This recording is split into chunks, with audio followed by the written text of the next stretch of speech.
नमस्कार किसान भाइयों, ग्रेप मास्टर यूट्यूब चैनल में आपका बहुत बहुत स्वागत। मैं हूं डॉक्टर सतीश भुंडे, प्याज फसल विशेषज्ञ। आपको प्याज के बारे में मैं जानकारी देते रहता हूं और आज भी मैं आपको प्याज के नर्सरी के बारे में कुछ जानकारी देने वाला हूं, क्योंकि अभी खरीफ मौसम की नर्सरी जो पौधशाला है वो तैयार करने का समय आ गया है। असल में तो यह समय बीत रहा है, क्योंकि बारिश लेट हो गई। कुछ जगह पे अभी भी पानी की कमी है, इसलिए किसान अभी भी संभ्रम में है कि नर्सरी डाले कि रुके।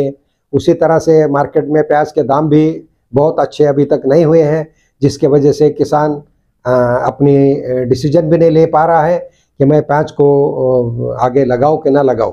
लेकिन किसान भाइयों, मैं आपको ये कहना चाहूँगा कि इस बार जिन किसानों को संभव है वो प्याज की फसल खरीफ में ज़रूर लगाए, क्योंकि ये जो भंडार किया हुआ प्याज है इसमें इस वर्ष ज़्यादा नुकसान की संभावना है, जिसके वजह से खरीफ प्याज जब फसल निकलने को आ जाएगी तब मार्केट में अच्छे दाम मिलने की संभावनाएं बढ़ रही हैं।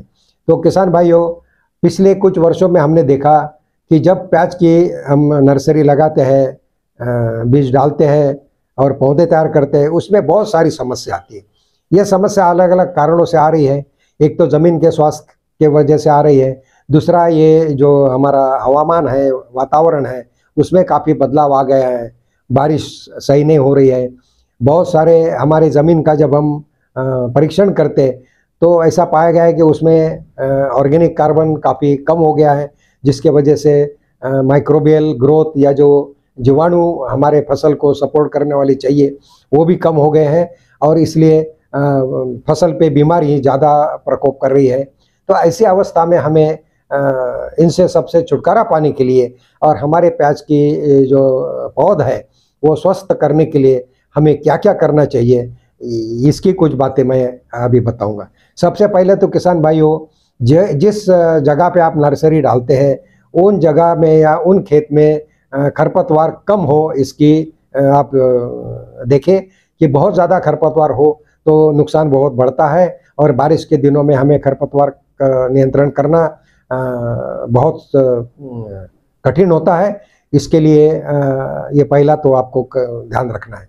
दूसरा ध्यान रखना है कि खरीफ फसल में कभी भी बीज जो है वो समतल क्यारियों में ना डालें, या तो उठी हुई क्यारियाँ या रिजेस एंड फरो मेथड से उसको डालें। चौड़े से वो बना लीजिए उठे हुए जो कैरिया हैं, और उस पर आप इसको डाल सकते हैं। इससे क्या होगा कि अगर बारिश ज़्यादा भी होते हैं तो जो पानी जो जम जाता है और उसके वजह से हमारे फसल में बीमारी आ जाती है, कुछ फसल खराब होती है, सड़ जाती है, वो नहीं होगा। साथ ही साथ देखा गया है कि इसमें ज़मीन के जो अलग अलग फफूंद है वो हमारे पौधों को शुरू की अवस्था में ही बाधा डालते हैं और उन्हें ख़त्म कर देते हैं। इसके लिए हमको जैविक फफूंदनाशक जैसे ट्राइकोडर्मा है, बैसिलस है, सुडोमोनास है, ये जो अभी उपलब्ध है, इनका हमें अपने नर्सरी में प्रयोग करना चाहिए ज़मीन की प्रक्रिया के लिए। दूसरा, ज़मीन के साथ साथ अगर आपका बीज प्रक्रिया किया हुआ नहीं है तो आप बुआई से पहले ज़रूर इसकी प्रक्रिया करें। तीसरा काम ये करना है कि देखा गया है अक्सर कि जब बीज की जो अंकुरण क्षमता है वो अच्छी होती है, और हम अगर ज़्यादा घना बीज डालते हैं तो पौधे बहुत घने होते हैं और इसके वजह से वहाँ बीमारी ज़्यादा आती है। तो खरीफ मौसम में ये हमें खास करके ध्यान रखना चाहिए कि बीज को थोड़ा सा पतला डालिए। 1 स्क्वायर मीटर में 10 ग्राम बीज पड़े, इसी हिसाब से आपको बीज की बुआई करनी चाहिए।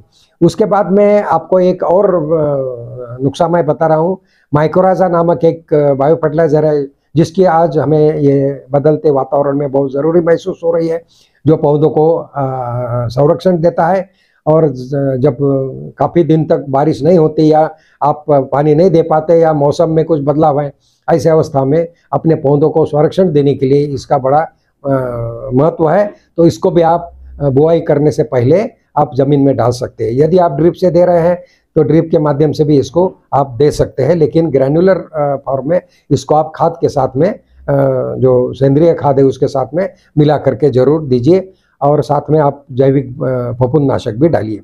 दूसरा, इसमें एक और करना है, जब भी जैसे मैंने बताया कि खरपतवार कम जिसमें ऐसे खेत में आप बीज डालिए। लेकिन यदि थोड़ी बहुत खरपतवार है तो उससे भी नुकसान ना हो, इसलिए जब पौध हमारी 3 हफ्ते की हो जाती है, 3 से 4 हफ्ते के बीच में, तो इसमें आपको खरपतवार नाशी का प्रयोग कर सकते हैं। लेकिन खरपतवार नाशी का प्रयोग करते समय आपको उसका प्रमाण का बहुत ध्यान रखना चाहिए। जो प्याज के लिए हम देते हैं उससे आधा ही मात्रा इसमें लगानी चाहिए। और कोशिश तो ये करनी चाहिए कि इस खरपतवार नाशी के द्रावण में, पानी में पहले आप जिंकाबोर मिलाइए 3 मिली प्रति लीटर के हिसाब से, फिर खरपतवार नाशी मिलाइए जिसमें ऑक्सीफ्लोरोफेन जो घोल के नाम से हम जानते हैं, और क्विज़ोलोफॉस जो टारगा सुपर के नाम से जानते हैं, उनको आप प्रयोग कर सकते हैं और अपने फसल में जो खरपतवार है उसका आप बंदोबस्त कर सकते हैं। किसान भाइयों, एक और समस्या हमारे पिछले दिनों में आई है, वो है जलेबी रोग, जिससे हमारे पौधे लंबे हो जाते हैं और उसकी पत्ती गिर जाती है ज़मीन पर। ये कोलेटोट्राइकम नामक फफूंद की वजह से हुआ ये हमने आपको कई बार बताया है। इसका यदि प्रकोप आपको दिखाई पड़ता है तो जैसे ऐसी संभावना होती है या लगातार बारिश होती है तो इस बीमारी की संभावना रहती है। ऐसे स्थिति में हमें स्प्रे करना चाहिए हेक्साकोनाजोल या ज़ाइरम या जिनेब। ये 3 में से कोई भी एक फफूंदनाशक आप ले सकते हैं। इसके लिए मैनकोजेब या कार्बनडाजिम जैसे जो फफूंदनाशक है वो काम नहीं करेंगे। इसलिए खास करके ध्यान रहे कि जो बैंगनी धब्बा के लिए जैसे हम अन्य फफूंदनाशक लगा सकते हैं, इस जलेबी रोग के लिए हमें हेक्साकोनाजोल या जिनेब या ज़ाइरम, इनमें से ही एक फफूंदनाशक का प्रयोग करना चाहिए। तो इस तरह से आप अपने खरीफ के नर्सरी में कुछ सावधानी बरतेंगे तो डेफिनेटली अच्छे स्वस्थ पौधे आप तैयार कर पाएंगे। स्वस्थ पौधों लगाने से आपको अच्छी फसल भी आएगी और आप अच्छा मुनाफा भी खरीफ मौसम के पैसे से ले सकते हैं।